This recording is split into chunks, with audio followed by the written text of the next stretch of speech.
ভালো করে পুড়িয়ে নেব। তান্দুরিগুলো একটা একটা করে উল্টিয়ে দেবো। নমস্কার বন্ধুরা, সুস্মিতা ভিলেজপুরে সবাইকে স্বাগত। নতুন একটা ভিডিও নিয়ে চলে আসলাম। আজকে যে রান্নাটা করবো আশা করি আপনারা কোনোদিন দেখেননি। আজকে বানাবো পোড়া মশলায় চিকেন পোড়া। 5 মিনিট জ্বালতে নিয়ে নিয়েছি, উনুনটা জ্বালিয়ে নিয়েছি, জ্বালতিটা বসিয়ে দিচ্ছি। পেঁয়াজ, আদা, রসুন আর কাঁচা লঙ্কা পুড়িয়ে নেব। 2খানা পেঁয়াজ পুড়িয়ে নিচ্ছি, একটু সাবধানে দিতে হবে। একটা রসুন দিলাম, 2টো কাঁচা লঙ্কা, অল্প একটু আদা দিচ্ছি। আদাটা অল্প দিতে হবে। ভালো করে পুড়িয়ে নেব। উল্টিয়ে পাল্টিয়ে ভালো করে পুড়িয়ে নিতে হবে। আমি একটা চিমটি নিয়েছি, চিমটির সাহায্যে উল্টিয়ে দিচ্ছি। পেঁয়াজ আর রসুনটা পোড়াতে টাইম লাগে, লঙ্কাগুলো দিয়ে পোড়ানো হয়ে গেছে, তুলে নিচ্ছি।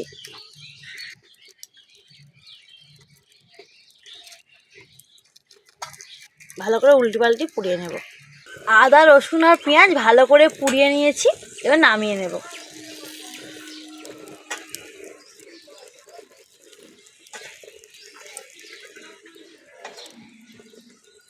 পেঁয়াজের খোলাটা ছাড়িয়ে নিচ্ছি। দেখুন কতটা সুন্দর পুড়েছে।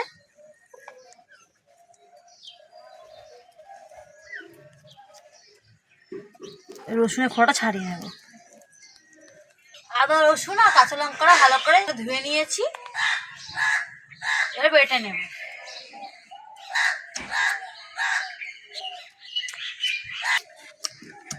আমি যখন রান্না করতে আসবো তখন এই কাকটা এসে খুব জ্বালাতন করবে, খাওয়ার জন্য মনে হয় ডাকে। ভালো করে পেঁয়াজটাকে বেটে নিচ্ছি।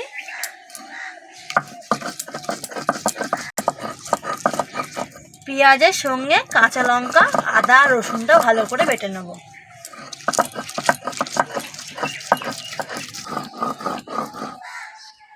পুড়িয়ে নেওয়া মশলাটা ভালো করে বাটা হয়ে গেছে।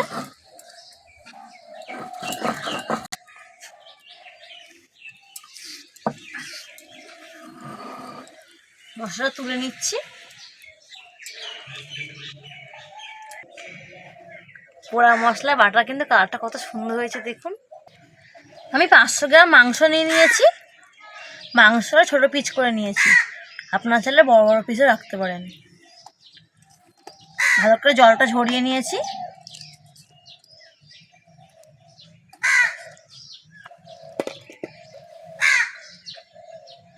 অর্ধেকটা লেবু রস দিয়ে দিচ্ছি। সামান্য নুন দিয়ে দিচ্ছি। টক দই নিয়েছি, অল্প একটু দিয়ে দিলাম। হলুদ আর লঙ্কার গুঁড়ো নিয়েছি, দিয়ে দিচ্ছি। আমি বাজার থেকে তান্দুরি মশলা কিনে নিয়ে এসেছি, আপনারা তান্দুরি বা টিক্কা মশলাও দিয়ে দিতে পারেন। আর পুড়িয়ে বেটে রাখা মশলাগুলো দিয়ে দিচ্ছি। সব কিছু ভালো করে মিশিয়ে নেব। মশলাগুলো ভালো করে মাংসের সঙ্গে মাখিয়ে নিতে হবে, না প্রত্যেকটা মাংসেই ভালোভাবে ঢুকে যায়। আমি 1 ঘন্টা ম্যারিনেট করে রেখে দেবো। আপনারা চাইলে কিন্তু সারা রাত ম্যারিনেট করে রাখতে পারেন। মাংসটা 1 ঘন্টা ম্যারিনেট করে রেখে দিয়েছিলাম। এদিকে উনুনটায় আঁচ করে নিয়েছি।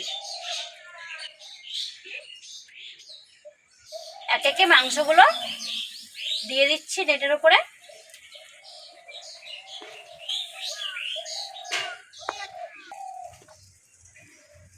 ভালো করে আঁচটা করে নিতে হবে।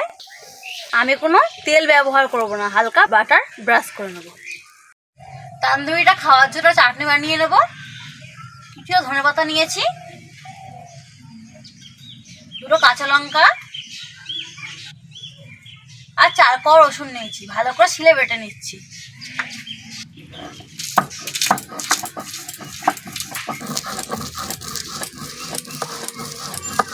ভালো করে মিহি করে বেটে নেব। এই গ্রিন চাটনি ছাড়া কিন্তু তান্দুরি বা টিক্কা তো অসম্পূর্ণ, তাই অবশ্যই এই গ্রিন চাটনিটা বানাতেই হবে। তান্দুরিগুলো একটা একটা করে উল্টিয়ে দেব। দেখুন তান্দুরিগুলো এক পিঠ কত সুন্দরভাবে পুড়েছে। ঠিক একই রকমভাবে উল্টি পাল্টি ভালো করে পুড়িয়ে নেব। ভালো করে বেটে নিয়েছি, তুলে নিচ্ছি।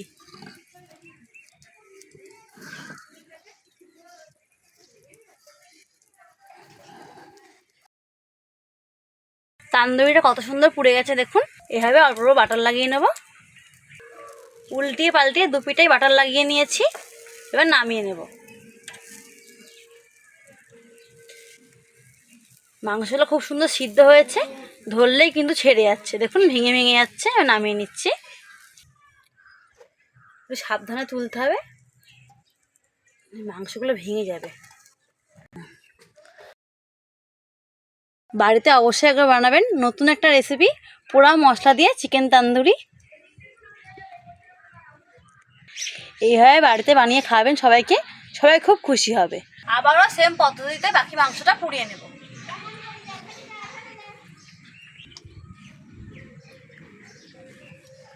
মাংস তান্দুরিতে অন্যরকমই খেতে হবে, যেহেতু মশলাটা আমি পুড়িয়ে নিয়েছিলাম।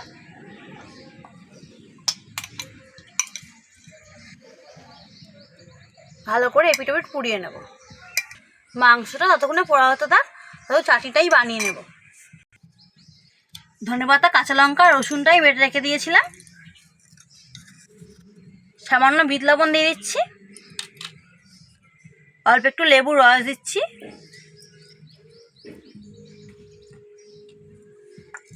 একটু পাতলা করার জন্য অল্প একটু জল দিয়ে দিচ্ছি। সব কিছু ভালো করে মিশিয়ে নেব।